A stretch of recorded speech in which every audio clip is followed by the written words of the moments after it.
बेखौफ खबर हूँ मैं। बोल सके कि 10 से पहले ना हिलाई और जो दिन हिलावे को थे वो भी जानकारी साहब अब सुबह से बैठी थे।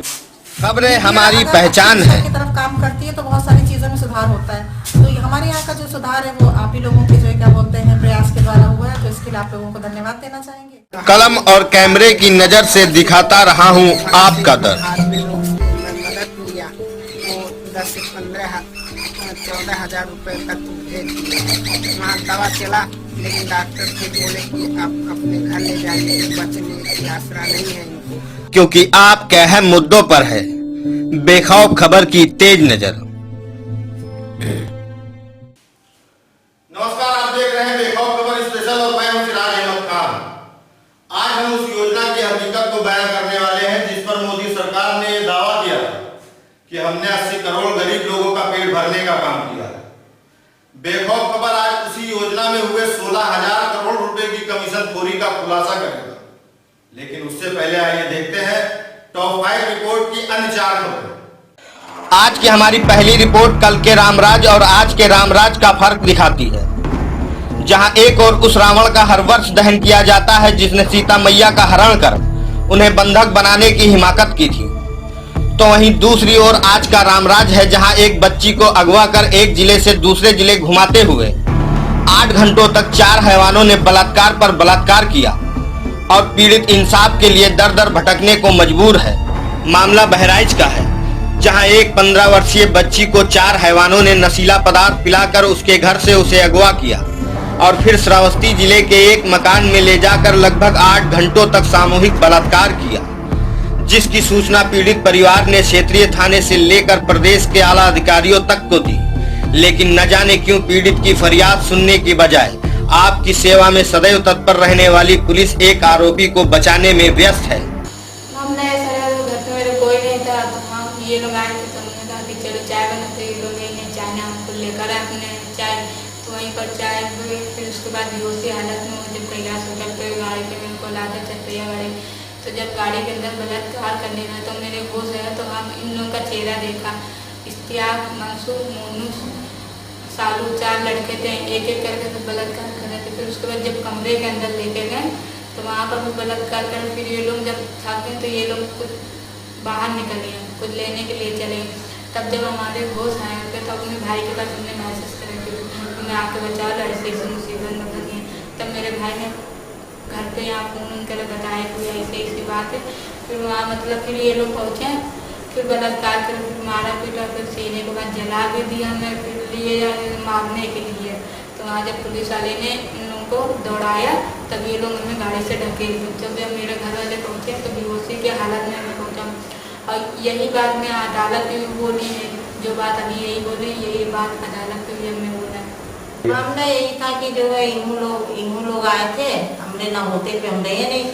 मेरी लड़की को यहाँ से कितना मिल के अपना आकाश पर चले गए। फिर उसके बाद में हम लोग ढूंढे, पता लगा कहीं ना पता लगा। फिर रात में हमारे बहन का लौंडा फोन किया, कहा कि फला जगह लड़की तुम्हारी बंद है, बहुत तेज आओ। फिर हम लोग गाड़ी से यहाँ से गाड़ी बुक करके फिर वहाँ जो घर की गाड़ी रही, हम लोग जब पहुँचे तो वहाँ पहुँचे बाद में ढूंढे ढांढे लगा। तो अब हो सकता है उसको सूचना मिला कि पता मिला तो वो ले जा रहा मारने के लिए।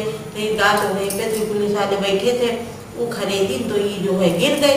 फिर हम लोग जब छूटे तो देखें कि पड़ी ऐसे मंदिर है, मंदिर के पास ही पड़ी। तो हम लोग देखें, हम लोग कहा भाई तरन्नुम है।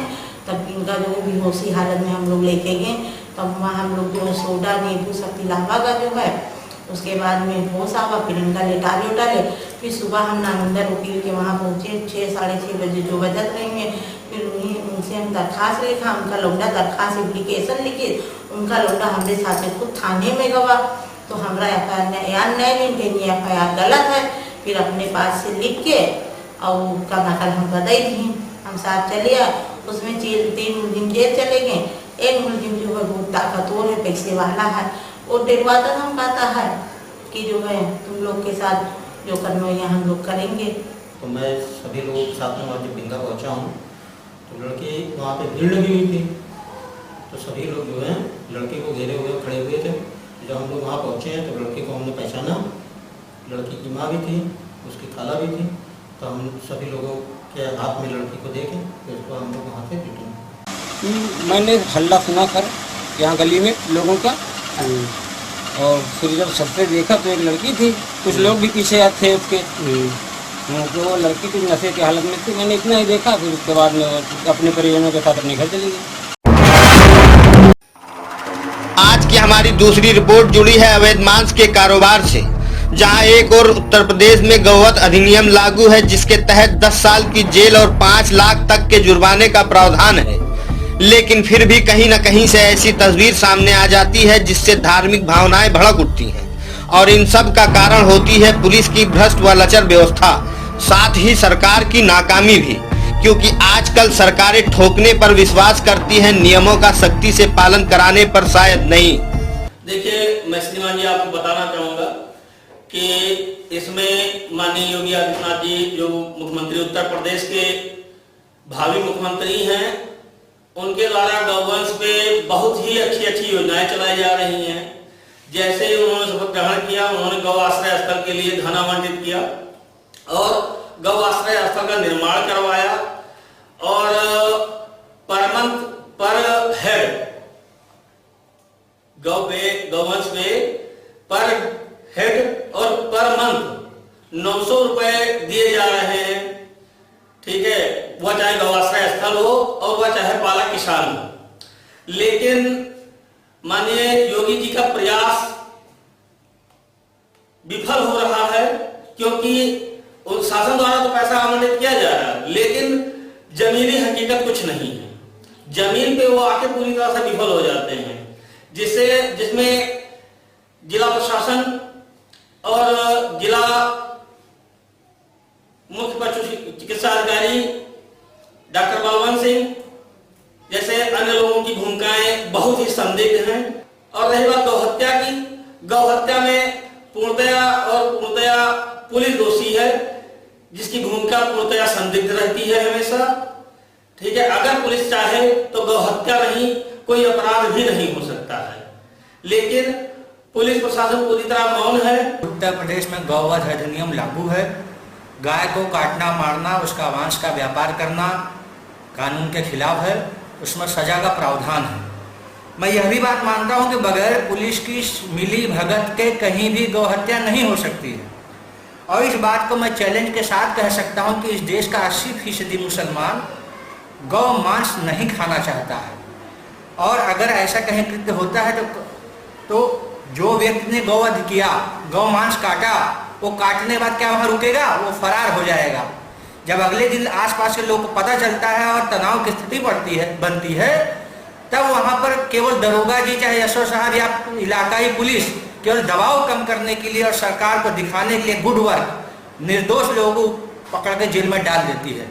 लेकिन जिन्होंने किया वास्तव में वो फरार हो जाते हैं पुलिस के रडार से, क्योंकि उनको अपने पीठ थपथपाना है, गुड वर्क भी दिखाना है, इसलिए जिसने नहीं किया वो जो है पकड़ा जाता है। आज की हमारी तीसरी रिपोर्ट जुड़ी है आरटीआई कानून से, जिसका इस्तेमाल करके न जाने कितने भ्रष्टाचार के मामलों के खुलासे किए गए हैं, जिसका इस्तेमाल करके एक आम इंसान भी अपने हक की लड़ाई लड़ सकता है। लेकिन इसी आरटीआई कानून का इस्तेमाल करके अनेकों भ्रष्टाचार के मामलों में अधिकारियों को दंडित कराने वाले आरटीआई कार्यकर्ता रोशनलाल नाविक इसे पंगु कानून कहने को मजबूर है। आज हम आपको उस जूता मार सभासद की हकीकत बताने वाले हैं, जिसकी हनक के आगे योगी सरकार के अधिकारी भी नतमस्तक है।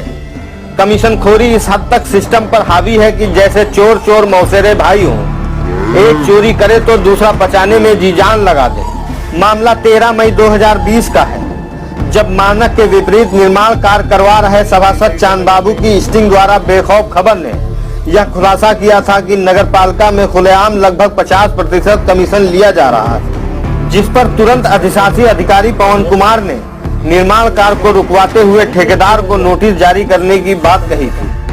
बीते 5 वर्षों में विभाग ने ऐसा कई बार कहा है, लेकिन एक आरटीआई से चौंकाने वाले खुलासे हुए।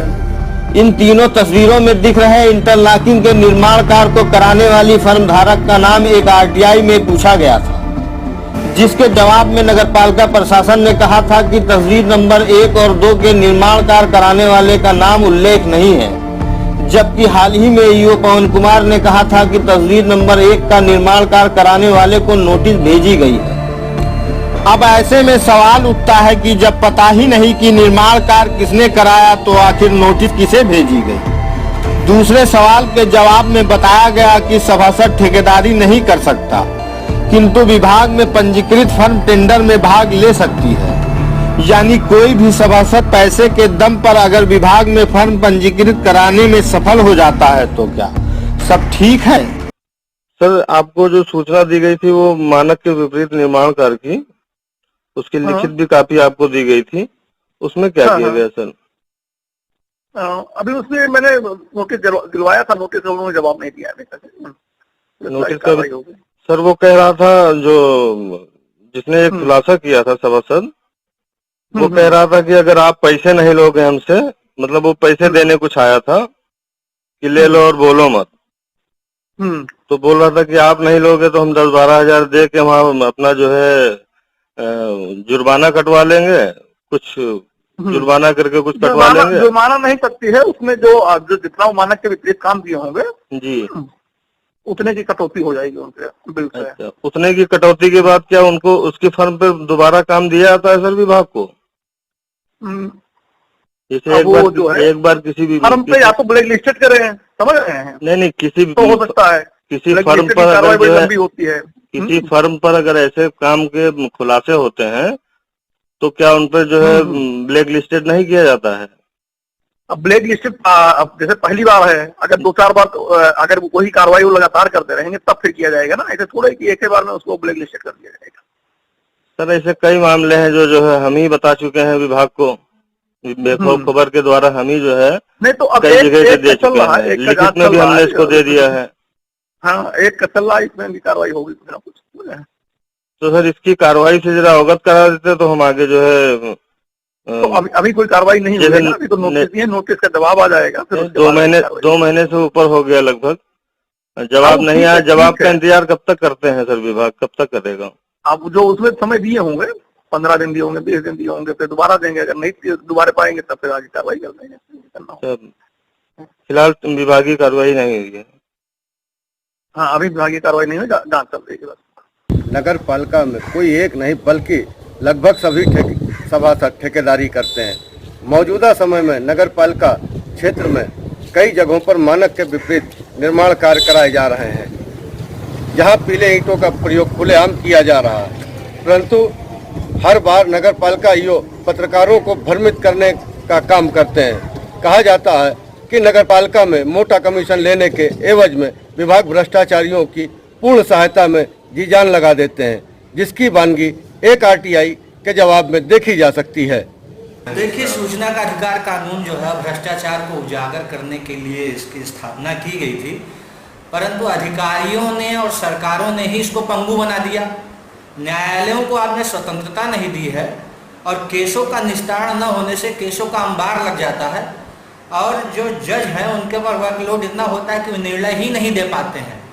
लिहाजा जो सूचना 30 दिन में मिलनी चाहिए उसको निस्तारित होते होते 3 साल लग जाते हैं और आपने मंडल स्तर पर आपने अदालतें भी नहीं बनाई हैं और एक जिले में करीब 150 उत्तर प्रदेश के विभाग हैं और जज आपने केवल 10 से 12 दे रखे हैं। वो कैसे निस्तारण करेगा? वर्किंग डे आपने केवल 5 दे रखा है और उसमें 60 से 70 केसेस सुनवाई होती है। लिहाजा आरटीआई कानून भ्रष्टाचार को उजागर करने में नाकाम है, उसको अधिकारियों ने बेकार कर दिया है और हमारे ऐसे कार्यकर्ता को लड़ भिड़ कर किसी प्रकार भ्रष्टाचार उजागर करते हैं, इनको अधिकारी धमकी देते हैं, मरवाने की, पिटवाने की, मुकदमा उठाने की। ये इनके प्रकारण मुझे तो इतनी धमकी मिल गई है कि अगर मैं बीमार पड़ जाता हूँ, मैं तो जिला बहराइच में इलाज ही नहीं कराता हूँ, कोई डॉक्टर मुझे जहर का इंजेक्शन न दे दे। आज से 6 साल पहले यह यशोरिशिया का एक मामला मैंने उठाया था, उसने कहा था तो मैं जीप से कुचल दूंगा। जिला विद्यालय निरीक्षक मुझे आए दिन धमकी दिलवाते रहते हैं। ऐसे में कितने 1 दर्जन निकाय नाम बता दूं जो मेरे जान के पीछे पड़े हैं। आज की हमारी चौथी रिपोर्ट उन बाढ़ पीड़ितों के दर्द को बयां करती है जो कोरोना नामक महामारी से बने हालात के साथ साथ बाढ़ के पानी से भी काफी डरे हुए हैं, जिनके नाम पर करोड़ों खर्च तो किए जाते हैं किंतु उनके हिस्से में आती है तो सिर्फ और सिर्फ मायूसी, क्योंकि आज फाइलों में ही राहत की योजनाओं का हिसाब किताब रखा जाता है, लेकिन जमीनी हकीकत से कोसों दूर रहते हैं जिम्मेदार। मैं डॉक्टर राजेश तिवारी, पूर्व प्रत्याशी विधानसभा में ऐसी समाजवादी पार्टी। हमारी मैसी विधानसभा की करीब 65 गांव पंचायतें ऐसी हैं जो पूरी तरीके से बाढ़ प्रभावित हैं और ये विभीषिका हर साल इस तरीके से आती है जिसमें सैकड़ों घर पूरी तरीके से विलीन हो जाते हैं इस घाघरा के विनाशलीला में, कटान में, और गाँव से हजारों लोग बिल्कुल मान लीजिए तबाह बर्बाद हो जाते हैं। प्रशासन के द्वारा हर बार ये कहा जाता है कि हम पूरी तैयारी करके और एक ऐसी कार्य योजना बनाएंगे जिससे कि पूरे क्षेत्र के लोगों को इस बाढ़ विभीषिका से वर्तमान समय में बचाया जा सके, लेकिन ये जैसे बाढ़ खत्म होता है तो उसमें ठंडे बस्ते में वो चला जाता है और उसके बाद फिर वही पुराने डंडे पे सरकार का जो रवैया है आ जाता है। इधर देखिए हम यहाँ संदा में खड़े हुए हैं आज, इधर वहाँ से भौरी है, गुरदेवी है, मोहरवा है, नौबस्ता है, संगवा है, समदा है, सिपहिया है, यमुनापुर है, मरवट है, भदवानी, ये सब पूरी तरीके से जलमग्न है और तमाम ऐसे लोग हैं जो बंदे पे शरण लिए किसी तरीके से अपनी जीविका को चला रहे हैं। प्रशासन के द्वारा जो योजनाओं को बांटने का ढिढोरा पीटा जा रहा है वो ऊँट के मुँह में जीरा जैसे हैं। तमाम ऐसे लोग हैं, पात्र लोग हैं, वंचित लोग हैं जिनको उसका अनुदान नहीं दिया गया है। कई बार प्रशासनिक अधिकारियों से कहा गया कि आप सब लोग कम से कम जो पीड़ित लोग हैं उनको बगैर किसी भेदभाव के निष्पक्ष तरीके से उनको अपना अनुदान की राहत सामग्री दीजिए और जो भी जिन लोगों का घर और मकान कट गया है उनको उचित मुआवजा दिया जाए।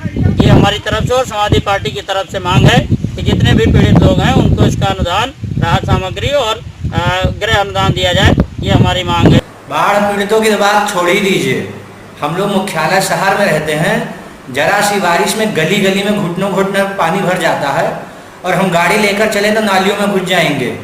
तो देहात में जहाँ बाढ़ आए वहाँ पर समझ लीजिए गाँव और आदमी को बह जाना है, वहाँ अधिकारी देगा क्या, अधिकारी जाता ही नहीं है, खाली एक कागजी काम पूरा कर दिया जाता है, कागजों पे सारा चीज बंदर बांट होता है।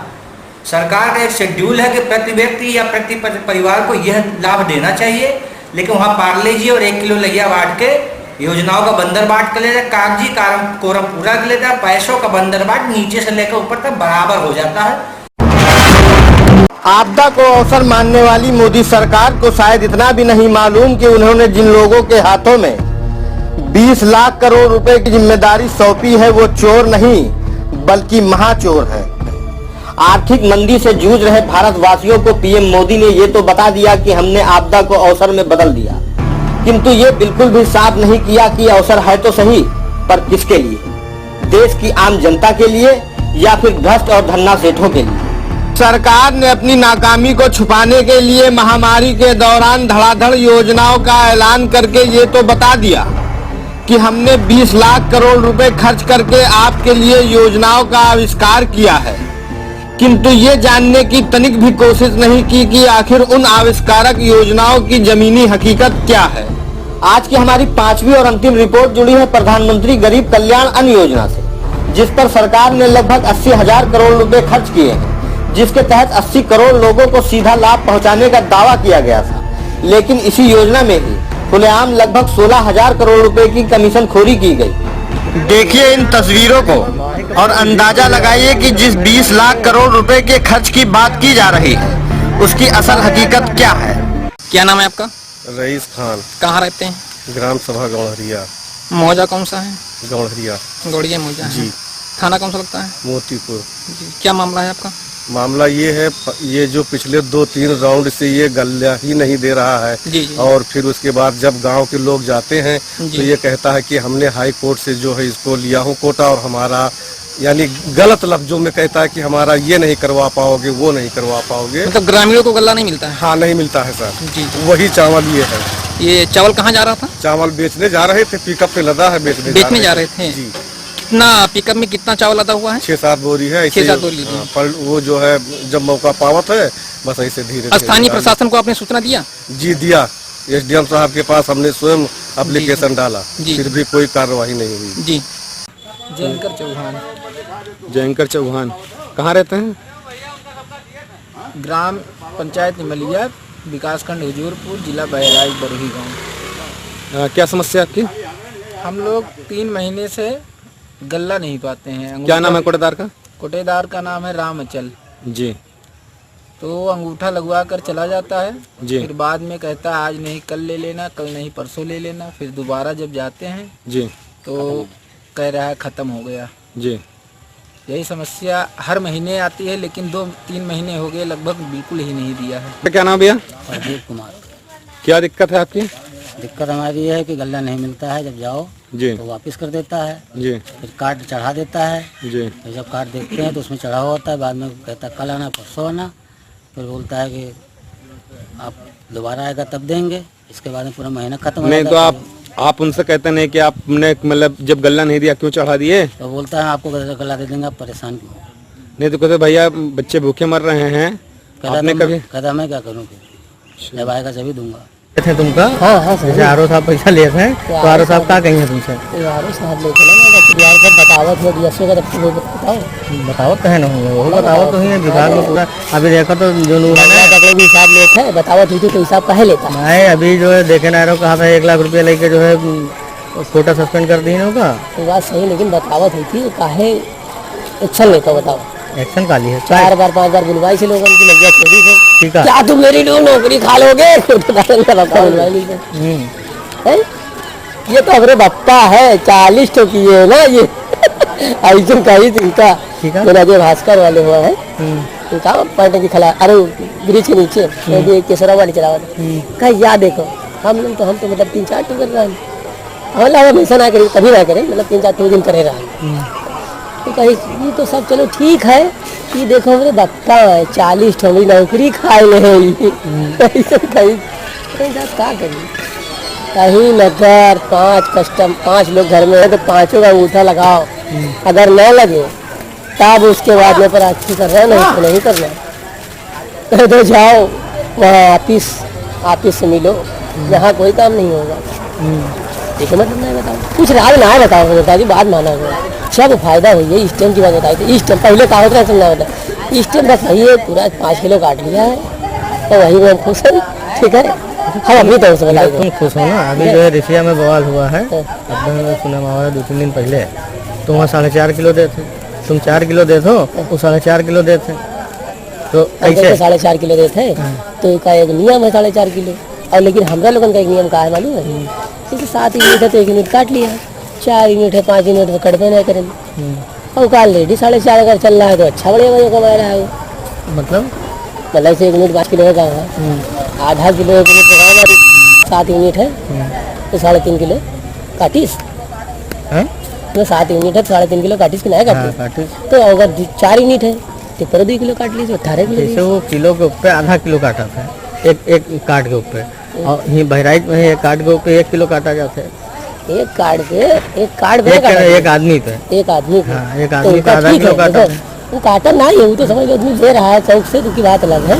50 किलो वजन पे लिखा है बोरी पे की बहन का तो 50 किलो 50 किलो 54 किलो ऐसे कुछ लिखा है। 50 किलो पूरे 50 किलो गेहूँ 50 किलो चावल ना चुरा सकती। 50 किलो 500 तो चावल दे तो 51 किलो गेहूँ दे तो बता क्या हो। मतलब एक बोरी पे 150 ग्राम 100 ग्राम काटा था। 150 अरे 2 किलो 1 किलो आधा किलो, मतलब वैसे सिंपल हुआ और वैसे तो ज़्यादा देखिए बोरी 43 किलो की निकली। 43 किलो का मतलब होगा कि 8 किलो 9 किलो 8 किलो फर्क सीधा एक बोरी में, यानी बोरी खोला 2 आदमी के गले में एक बोरी खोला, एक का 25 किलो दिया और एक का अरे का बोला 10 किलो दिया 35 किलो और 9 किलो बचा 44 किलो है। भाई बताइए तो 2 आदमी में तुम्हारा 8 किलो गले चूना लगा है। तुम सोचो 2 आदमी में, अरे मतलब एक बोरे को हमारा 8 किलो एक बोरे में 2-3 आदमी तो बांट पाए। 2 आदमी तो 3 आदमी मान लो। हाँ तो 3 आदमी मान लो, 3 आदमी में 8 किलो चूना लगा। 3 किलो 8 किलो हम कहाँ काटे थे? अब वही जो बनी हो, मान लो 10 बनी 10 यूनिट बनी तो 10 यूनिट पे 10 किलो तुमका काटे, तब तो तुमका क्या मिला? 10 किलो पे 10 किलो का काट मिली 10 यूनिट। ये 10 यूनिट पे तुम 10 किलो काटे तब तो तुमका 2 किलो मिला, 8 किलो तो सीधा हुआ गायब हुआ। ARO बोल रहा हूँ। जी सर बताइए। आसिफ से कब मिले हो आखिरी बार? आसिफ से तो सर परसों शायद चालान लेने के लिए गए थे। खाली चालान ही लेना बस, और कोई काम तो है नहीं तुम्हारे पास? नहीं सर, है क्यों नहीं। अप्रैल का हिसाब कहाँ है? जी आज तारीख कितनी है? हाँ तो सर दिया जाएगा। नहीं इतना एहसान मत करो। नहीं सर इतना एहसान मत करो, हम आते हैं दुकान पे बैठते हैं तुम्हारी। बिल्कुल सर आ जाइए, अगर बैठना है तो बैठ जाइए और हिसाब भी दे देंगे। नहीं मत दो हम दुकान पे बैठते हैं ना, तो तुम दुकान चलानी तो है नहीं सर। ये तो सर ये तो बात आपको भी पता है कि क्या है क्या नहीं है, इस टाइम जानते हो। अच्छा, हेलो, हाँ सर बताइए। हाँ, क्या पता है क्या नहीं पता है? अरे कह रहे वही सर, ये लॉकडाउन भी चल रहा है और सब लोगों को तो मतलब सामान तो जानते हो सर पूरा देना पड़ रहा है। बताओ सर कैसे।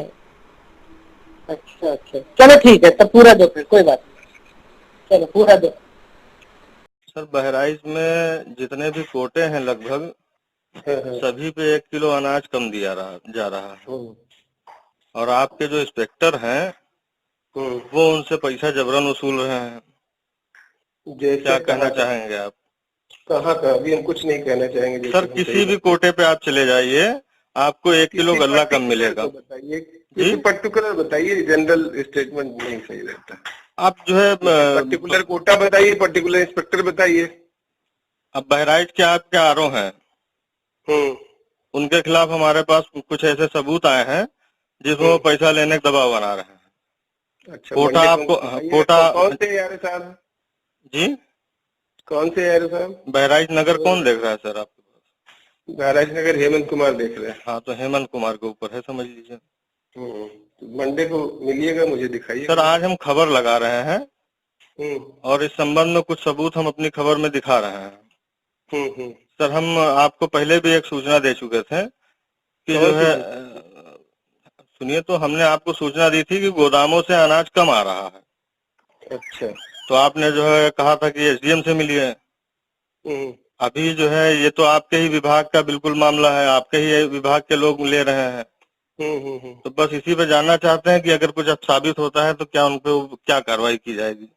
तो जांच कराएंगे, जो चीज सच्ची पाई जाएगी तो उस पर जो भी नियम से कार्रवाई बनती है वो कराई जाएगी। सर क्या जो है पर्यवेक्षक जो है क्षेत्र में नहीं बैठा ले जा रहे हैं? क्यों नहीं बैठा ले जा रहे? सर अगर बैठा ले जा रहे होते तो खत्रीपुरे में माया गुप्ता या इसी करके गुप्ता जी की एक दुकान है, वहाँ का वीडियो हमने आपके व्हाट्सएप पे डाला था। देखिए वहाँ सोशल डिस्टेंसिंग का कैसे धज्जियां उड़ाई जा रही है पूरी, और वहाँ पे भी 1 किलो अनाज कम। देखिए भैया ऐसा है, सोशल डिस्टेंसिंग किसी एक आदमी के बस का नहीं है जो ठीक करा ले।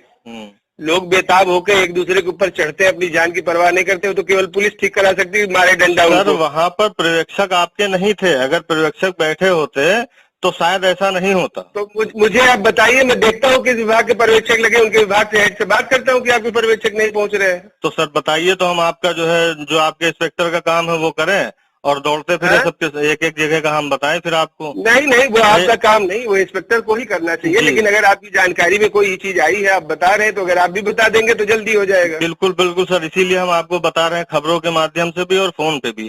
पहले हमने आपको बताया था कि कोटेदारों का ये कहना है कि गोदाम से अनाज कम आ रहा है, इसलिए मजबूरन हम 1 किलो कम दे रहे हैं। हमने आपको इसी नंबर पे फोन करके सूचना दी, आपने हमको किसी दूसरे के ऊपर टाल दिया। सर सिस्टम ऐसा बन चुका है पूर्ति अनाज योजना का कि सीधा 1 किलो अनाज सीधे काट लिया जाता है। आप चलिए हम दिखवाते हैं, कोटे पे देख लीजिए। तो भी हम सारे इंस्पेक्टर को बोल देते हैं कि एक बार दौरा करें, सब देख लेंगे। कोरोना काल बना और सरकार ने जनता के, कोई जनता भूखा न मरे इसके लिए अनाज वितरण की योजना चलाई कि प्रति व्यक्ति 5 किलो अनाज वो फ्री देंगे। लेकिन सरकार के पास यही आंकड़ा नहीं है कि किस राज्य से कितने मजदूर किस जिले किस स्टेट में गए, लिहाजा अनाज का बंदर बांट हुआ। यहाँ तक कि सरकारों ने कहा कि राह चलते राहगीर भी अगर भूखे मिल रहे हैं तो उनको भी 5 किलो दिया जाए। लेकिन इस पूरे कोरोना काल में मैंने अपने जनपद में नहीं कहीं देखा कि किसी को अनाज बांटा गया हो।